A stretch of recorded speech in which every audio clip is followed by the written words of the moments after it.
3 वर्ष झाले आपल्या चिमुकलीला जो तो अद्याप न्याय मिळालेला नाही. 3 वर्ष झाले अजून जर चिमुकलीला न्याय मिळालेला असता तर अशा जगामध्ये घटना घडल्या नसत्या.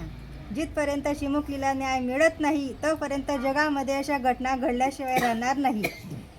3 वर्ष झाले अजून न्याय मिळालेला नाही. फास्ट ट्रॅक कोर्टामध्ये केस चालू असताना सुद्धा 3 वर्ष झाले तरी फास्ट ट्रॅक कोर्ट अजून न्याय देत नाही. जिथपर्यंत हा चिमुकलीला न्याय मिळेल तोपर्यंत लहानच्या मोठ्या मुली जगामध्ये सुरक्षित राहत नाही. आपण आता घराच्या बाहेर जर निघाले तर तिथपर्यंत आई म्हणते की मुलगी कुठे गेली. तर ती बाहेर जर शाळेत जात असताना ती घरात आई ती बाहेर लगेच पाहते की मुलगी कुठे गेली आपली. ते तिचा जीव लहानचा मोठा धडधड जीव करतो की मुलगी काय होईल बा असं. जगामध्ये जशा घटना घडताय तर कशा लहानच्या मोठ्या मुली कशा करतील आणि कसं काय लहान वागतील मुली ते समजत नाही ना. हा न्याय लवकर मिळायला पाहिजे आणि त्याला भर चौकामध्ये फाशी दिली पाहिजे. जिथपर्यंत त्याला भर चौकामध्ये फाशी दिली जात नाही तोपर्यंत लोकांना कळत नाही, तोपर्यंत लोक सुधरत नाही. ताई, खरं तर आपल्याला एकुलती एक मुलगी होती. खरं तर 3 वर्षापूर्वी त्या नराधामाने विकृत कृत्य करून त्या ठिकाणी तिला संपवलं आणि तशाच घटना आज या ठिकाणी महाराष्ट्रात घडत आहे. तुम्ही एक आई म्हणून सर तुम्ही ते दुःख सहन केलेलं आहे. अजून अनेक माता ते दुःख सहन करताय, काय सांगाल?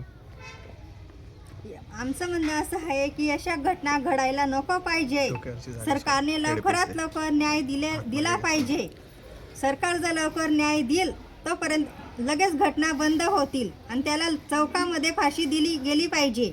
लोकांना दिसायला पाहिजे की असं कृत्य केल्याने ही फाशी कशाबद्दल होते, ती कशी काय मिळतं बा असं म्हणून ताई आज न्याय मिळाला पाहिजे. ताई रोहित पवार आपली भेट घेतलेली आहे, काय चर्चा झाली, काय बोलले?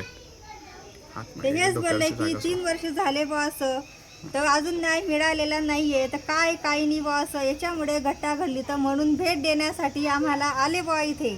काय बोलले तुमच्याशी घराविषयी? ते म्हणत होते की हे स्वतःचं घर आहे का. आम्ही सांगितलं की भाड्याचं घर आहे. आमचं घर तिकडच्या जिथे मुलगीची घटना झाली त्या घटनेजवळ घर होतं. पायरीच्या खाली जर उतरत होते तर ती घटनेची जागा दिसत होती म्हणून आम्ही भाड्याच्या घरामध्ये आलेले आहोत. म्हणून आम्ही इथे राहतो. तर ती तिथे जशी तशी जागा पडलेली आहे आणि त्यांनी सांगितलं की घरकुल आलं बा असं. तर घरकुल नाव आलेलं आहे पण अजून आम्हाला जागा नाही आहे म्हणून ते घरकुल बांधलं जात नाही.